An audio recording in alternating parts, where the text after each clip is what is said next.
What's up, everybody? How are you? It is July 24th, 2012. It is my day 7 on my program, Paul Kenna's. I can make you thin in 90 days. Yay! Okay. So lots has been going on with me.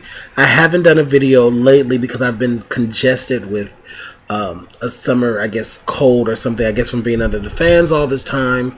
And my house has given me like a little head cold. So I haven't really been up to par and feeling like wanted to do a video. So I'm doing one today. I completed the first 7 days, which was really remarkable. And looking forward to completing the whole program in 90 days. I've already mapped out everything from my 90-day program. And ironically, let me see. I don't know if you can see this. It maps out everything for you. And I kind of did, I always like to look at everything. So my 90th day, which is right there, is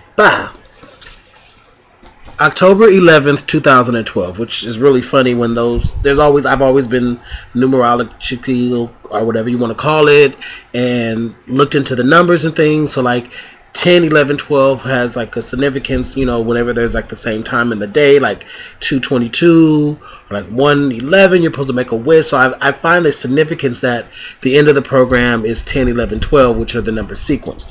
So anyway, I finished the 7th day, which is the initial start of the program. Oh, and I just want to say thank you to everyone who took the time to watch my videos, to comment, to give me words of encouragement, who are constantly keeping me accountable for everything I'm doing, whether it be publicly, whether it be virtually on the internet. A lot of people say Facebook is bad. It leads to people breaking up in relationships, and I say it is only what you make it. So if you use Facebook for evil or bad weather, you're going to get those same results. So I find the social media to be a good thing. That way I can talk to people who I don't necessarily talk to on a regular basis and keep up with me as well as I keep up with them. So again, thank you to Facebook. Also today is they announced the death of Sherman Hemsley, who is and was one of the greatest comedians and actors of all time. George Jefferson, from the Jeffersons, Deacon Fry from Amen. I put some of the opening credits and themes to the songs on my page, so if you want to get a chance to check those out as well. Anyway, back to the program. So I'm doing the CDs. I'm kind of getting used to it now. Again, one of the 4 major components of the program is eat when you're hungry, eat only what you want, not when you think you should, which is very hard because someone as an emotional eater as myself, if I'm sitting home and I'm bored, I'm upset, hell, if I'm happy, I'm going to see something and eat it. That's what I've been accustomed to. That's how I've gotten into the sort of addiction of overeating and emotional eating. Step 3 is eat consciously and enjoy your mouthful, which is very, very different for me. Instead of scarfing your food down and mindlessly eating, you actually take the time out and you take the time out to eat your food. You let it sit. You let it marinate in your mouth. The other day I was eating some raviolis and my food actually got cold, which is a big thing for me because it never happens. Because I was taking so much time enjoying each bite and sitting down. And he actually tells you, he being Paul Kenna, Paul McKenna. Paul McKenna. Anyway, Paul McKenna actually tells you to take your fork or your knife or whatever utensil you're using and actually slap it down or put it down in between bites. So you're physically going to take a bite and then you're going to set it down. Your fork or whatever, you're going to chew your food, you're going to, let it sit in your stomach or let it, affect you and actually enjoy and let the taste go. And then you're going to go for the next bite. And when you do that, your body and your mind has a chance to connect with each other and for it to say, I'm full, as opposed to gobble, gobble, gobble, and then, okay, I'm going to eat till everything's on the plate. I actually tested it out. I went out to Kabuki, which is my favorite sushi restaurant here in Hollywood, with a friend, and I felt really good because I was able to number one, not eat as much as I normally would, and number two, actually there was food left, and I didn't feel the urge to take it home or box it up or do anything like that because I was satisfied. I was full. I didn't even order dessert, which is a big thing because I love the fried green tea ice cream they have at Kabuki. It is delicious. If you've never gone, never been to Kabuki, try it there. And their happy hour is wonderful. Anyway, so it was really a nice thing for me to be able to sit and see my food, enjoy it, enjoy the conversation that I was having, as well as enjoy the food and not feel that I had to clear my plate or that I had to take the food back home with me. I was really happy and satisfied that day. Some of the other CDs, back to the hypnotist CDs. Those things are like amazing because I'll sit and I'll listen to it, and next thing I know I'm counting down from 300, and next thing I know I hear him waking me up. It's like I dozed off on a nap. The CDs represent different things. In the first 7 day, which is this kit right here, the first day CD just introduced you to the program. The second day CD talked to you about program your mind to slim your body. And then the third day was emotional overeating, which is a really big thing for me. So this was day 2 and day 3, and I think I showed you guys these in the last video if you remember. If not, hey.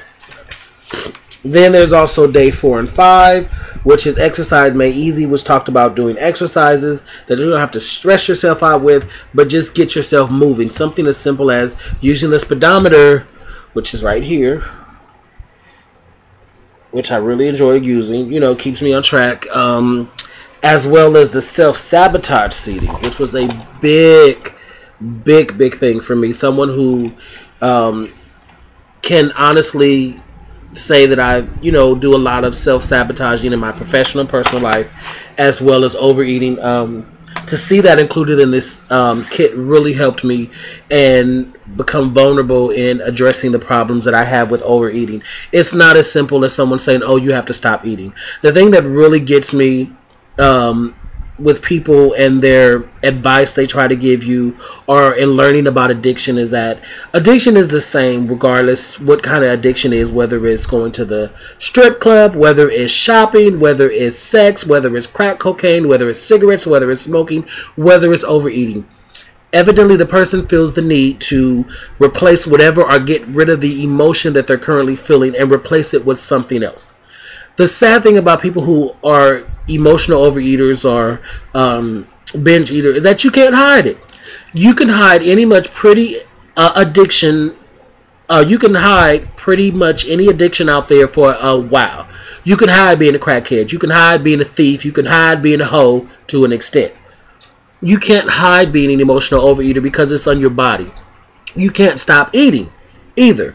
So people are very judgmental when it comes to big people, and it really gets on my nerves. But I'm learning to get over that. I'm learning to love myself more and do the things that I need to do to take myself to the next level. In conclusion of this video blog, I plan to start a group, or rather something that keeps me accountable. As I'm doing more self-inventory and I'm learning more about myself and being vulnerable and things, I realize that I've kept myself back from a lot of things, financially, personally, professionally, whether it be self-sabotaging, whether it be not thinking that I'm accurate enough, or whether it be holding myself back, however it may be. So starting August, I will be placing a goal every month and hoping to complete that goal at the end of the month. I'll be video blogging about it to kind of inform people, let them know what's going on, but it also keeps me accountable. I feel that there's always room for improvement. And so I want to challenge everybody, to every month. I've already talked with one of my sisters, and she's going to help me. And then I want to talk to some of my friends, but every month pick something new to do. Whether it's like my goal for August, at the end of August, will be to have passed my written driver's test. So I'm working on all that right now, getting that done. I don't want to start off with the most extravagant goal and then feel sad about it at the end of the month. No, I want to do something simple and that's obtainable. I feel that getting my written driver's license test is obtainable. I'm already working towards the goal. I already have like other goals down the line set up. So I'm really excited about that. I'm really excited about pushing myself every month as well as keeping myself accountable. So if you follow me, I'll be setting up like I guess a group or something for people to write down and put what their goal is, and then we can check in with each other, keep each other accountable. You know, as the old African proverb said, it takes a village to raise a child. And that's not being children as in infant children, but people who are willing to learn and grow once, you know, amongst each other. I think it's a wonderful thing every month to try to do something different. You know, challenge yourself. You know, whether it's I want to walk up the steps every day for a whole month of my building. I live on the 4th floor. I'm not saying I'm going to do that right now because I'm not. But that was just an example. But, you know, find something in yourself. And being vulnerable, it seems scary and it seems hard, but it's the most beautiful thing. It cleanses your soul. You can be your own therapist. You ain't got to spend thousands of dollars, millions of dollars, all these things like that. Only you know what's wrong with you, and only you know what you can do to change that, and change it for yourself and not for anybody else. So it's a beautiful thing being vulnerable. You know, people say, oh, sometimes you tell too much. Well, you know, I'd rather tell you, so you ain't got to run and tell me. I ain't got to worry about nobody talking about me behind my back, because you can't tell on me what I've already told you. With that being said, I want to thank you for watching this DVD, or I guess this video vlog. Have a wonderful evening. And again, every day try to strive and do something better for yourself. Whether you write it down, whether you tell somebody, knowing in yourself, you know, sometimes you can just sit at home. But if you were the best sitting at home person you was that day, then hey, at the end of the day, you can say, I did something for myself and I'm a better person for it. So, excuse me. With that being said, have a wonderful evening. And I will talk with you very, very soon. Goodbye.